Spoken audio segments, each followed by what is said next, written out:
অপরাধীদের প্রতি একটু বিন্দু পরিমাণ দয়া দেখানো যাবে না, সহমর্মিতা দেখানো যাবে না। অপরাধী মানে অপরাধী।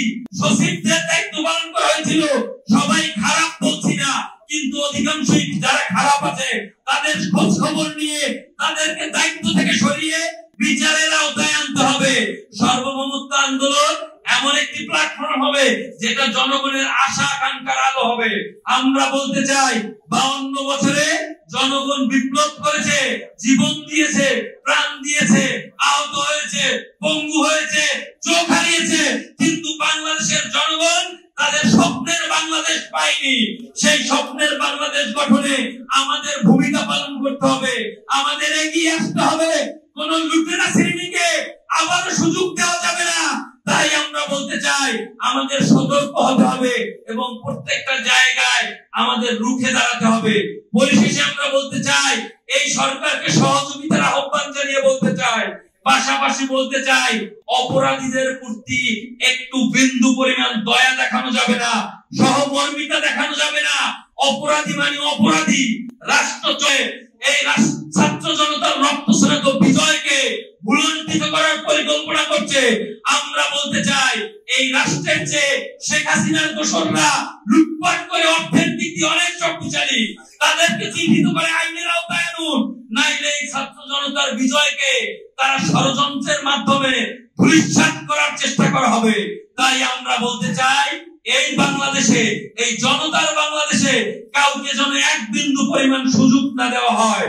তাই আমরা সার্বভৌমত্ব আন্দোলন সদা সর্বদা জাগ্রত থাকবো জনগণের পাশে। জনগণের ভোটাধিকার হরণ করা হয়েছে এবং 24-এও হরণ করা হয়েছে, এবং ঠিক যখন বাংলাদেশকে একটি ব্যর্থ রাষ্ট্রের দিকে নিয়ে যাওয়া হচ্ছিল এই শেখ হাসিনা সরকারের অপশাসনের কারণে, ঠিক তখনই বাংলাদেশের ছাত্র জনতা যে গণ অভ্যুত্থানের জন্ম দিয়েছে, সেই গণ অভ্যুত্থানের মাধ্যমে শেখ হাসিনার পতন হয়েছে।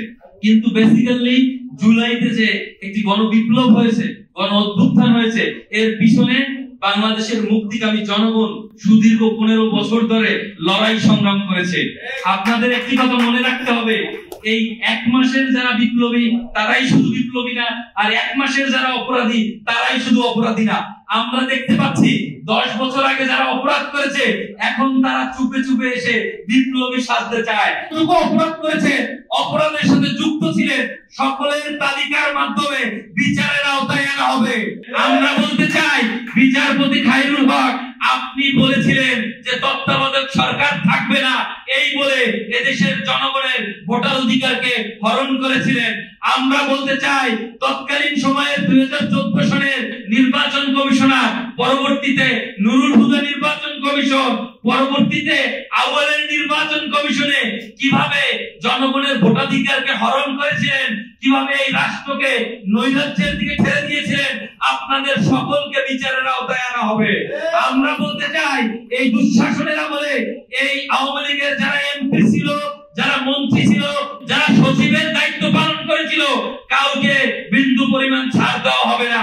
আমরা দেখছি অনেকেই বিপ্লবের পক্ষে কথা বলেন, 5ই আগস্ট বিকাল বেলা এসে এইগুলা চলবে না, ধান্দাবাজরা আবার জায়গা করে নিতে শুরু করেছে।